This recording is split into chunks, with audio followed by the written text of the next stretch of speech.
Collapse disorder is a sudden mass dying of the majority of worker bees in a colony. This graph shows annual global temperatures or temperatures rising. The trend line shows that temperatures are rising, but you can see that the timeline ends at 2020. That's 3 years from now. This graph is showing that in 3 years, temperatures will still be rising. Scientists point to several causes behind the problem, including global warming, habit loss, parasites, and the A class of bee-killing insecticides, known as neonicotinoids. When seeds are treated with neonicotinoids, the chemicals work their way into the pollen or nectar of the plants. Worse for the bees and for us, neonics are about 6,000 times more toxic than DDT. After a nearby farm planted corn seeds coated in neonics in 2013, a farmer named Dave Sweet lost 37 million of his bees. In Maryland alone, there are more than 400 species of native bees. Since 1990, we have lost nearly half of our honeybee population and more than half of our total bee population countrywide. Colony collapse disorder causes significant economic losses because many agricultural crops worldwide are pollinated by western honeybees. Some wonder what happens if honeybees go extinct. Honeybees are critical pollinators that pollinate 70 of the around 100 species that feed 90% of the world. We may lose all the plants that bees pollinate, all the animals that eat those plants, and so on up the food chain. If the bees go, we go! Did you know that honeybees can save our lives? Why are losses in bee colonies important? Fruits and vegetables are pollinated by honeybees, like broccoli and squash, apples and almonds. Pollination is not just important for the foods we eat directly, it's important for the crops used to feed the chickens and cows. The truth is, bees keep plants and crops alive. Without bees, we don't have very much to eat.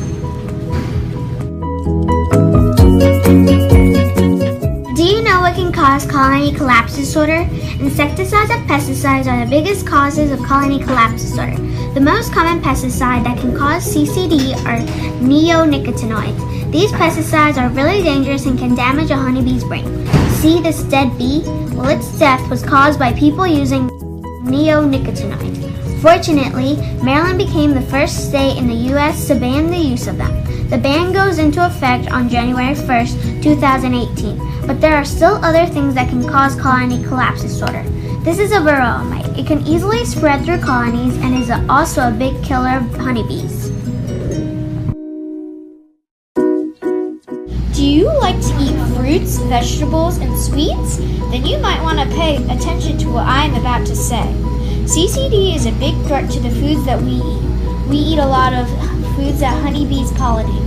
These foods include apples, watermelon, grapes, coffee, celery, walnuts, tomatoes, all kinds of peppers, mango, plums, peaches, strawberries, onions, kiwi fruit, pears, cashews, green beans, lemons, carrots, cherries, limes, cucumber, hazelnut, cocoa, vanilla, cranberries, and many more. I am sure that there had to be something on that list that you really like. Some of these foods are sold in fresh food markets. These markets would lose business because they would not have as much fresh products to sell. Typically, fruits, vegetables, and nuts are things people buy from tiny markets. Some other foods are used as ingredients in bakeries. These items can be used in cakes, ice cream, cookies, and other sweet treats. If bakeries cannot sell as much of these sweet treats, they might go out of business as well. A lot of these foods are important to us. These foods make us healthy and contain a lot of vitamins and nutrients. If we lose these foods, we might not be as healthy, our teeth could decay, and we could have stomach pain and possibly get diabetes. All of these foods are sold in supermarkets. If all of these products were gone, half of the store would be empty. If so, the workers and staff would lose their jobs and money.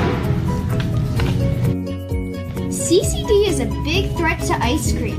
The cows whose milk makes ice cream eat alfalfa that depends on bees. Also, a lot of ice cream ingredients like strawberries and cocoa are pollinated by bees.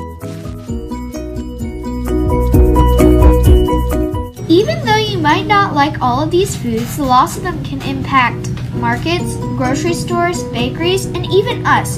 So please be mindful of this and save the honeybees.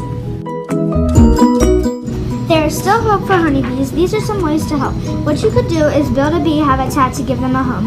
Also, try and use primitive plants.